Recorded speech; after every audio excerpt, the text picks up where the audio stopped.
အားလုံးပဲမင်္ဂလာပါခင်ဗျအခုချိန်ကနေစပြီးတော့ကျွန်တော်Microsoft PowerPoint ကိုစတင်ပြီးတော့သင်ကြားပေးသွားမှာဖြစ်ပါတယ်ဆိုတော့အရင်ဗီဒီယိုတွေမှာကျွန်တော် Introduction to Computer Microsoft Word နဲ့ Microsoft Excel တွေကိုကျွန်တော်သင်ပေးခဲ့ပြီးပါပြီဆိုတော့ Microsoft PowerPoint ကိုကျွန်တော်သင်ကြားပေးသွားမှာဖြစ်ပါတယ် Microsoft PowerPoint ဆိုတာဘာလဲဘယ်နေရာမှာအသုံးပြုလေးရှိလဲဆိုတော့presentation တွေလုပ်တဲ့ချိန်မှာအသုံးပြုလေးရှိပါတယ်ပုံမှန်အားဖြင့်ပြီးတော့seminar တွေမှာအသုံးပြုလေးရှိပါတယ် seminar တွေမှာကျွန်တော်တို့သင်ကြားမဲ့ပြောကြားမဲ့အရာတွေအားလုံးကို PowerPoint ကိုအသုံးပြုလေးရှိပါတယ်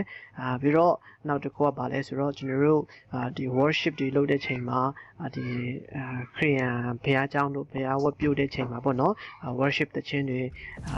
ဆိုတဲ့ချိန်မှာဒီလို PowerPoint ကိုအသုံးပြုလေးရှိရပေါ့နော်ကျန်တဲ့နေရာတွေမှာလည်းကိုအသုံး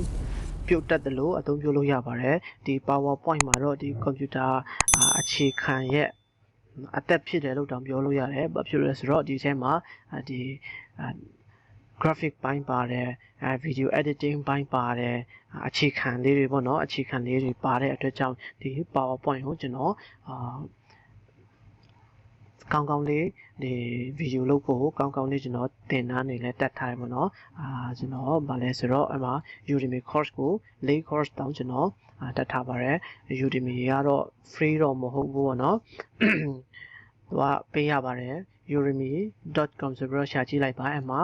PowerPoint နဲ့ပတ်သက်တဲ့ဟာတွေအများကြီးရှိပါတယ်ကိုတက်ချင်အမှသွားတက်လို့ရပါတယ်ဒါပေမဲ့ဒေါ်လာနဲ့ပေးရတယ်ပေါ့နော်ကျွန်တော်ဒီ course ၄ခုကိုရွေးပြီးတော့ဒီ course ၄ခုထဲကအကောင်းဆုံးဆိုတဲ့ဟာတွေကိုရွေးပြီးတော့ကျွန်တော်ဒီ video lesson ကိုလုပ်ပေးမှာဖြစ်ပါတယ်ဆိုတော့ဒီ course ၄ခုဆိုတော့မနည်းဘူးเนาะနိုင်ရပေါင်းကျွန်တော်တို့6နာရီကနေ10နာရီအတွင်းတော့ရှိမယ်ထင်တယ်ဒီကအသုံးဝင်မဲ့ဟာတွေကျွန်တော်ဒီဗီဒီယိုမှာပြသပေးသွားမှာဖြစ်ပါတယ်ဆိုတော့ဒါ course outline တွေပေါ့နော်တော်တော်လေးတော့များမယ်ဗျ PowerPoint မှာတော့ဒီလိုတော့အရင်များတယ်ဒါပေမဲ့ဒီအကြောင်းတွေကိုကျွန်တော်တစ်ခုချင်းစီ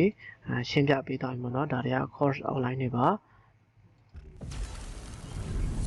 အစင်းဒါ course outline တွေပါဒီအထက်မှာမှဗီဒီယိုဖိုင်တွေအများကြီးထွက်လာမှာပေါ့နော်ဆိုတော့ပုံမှန်အတိုင်းပဲကျွန်တော်တို့10မိနစ်အနည်းဆုံးဗီဒီယိုဖိုင်နဲ့လို့ပြပေးသွားမှာဖြစ်ပါတယ်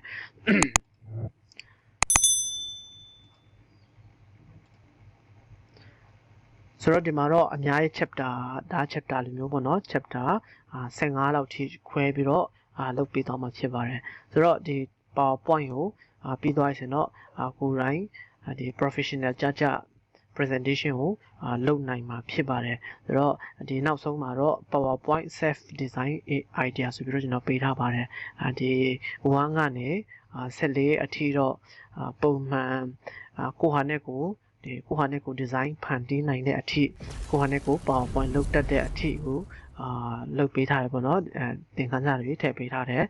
တော့မှတော်တော်လေးကိုများပါတယ်ဒီထဲမှာပေါ့နော်ဒီထဲမှာတော်တော်များပါတယ်ပြီးရင်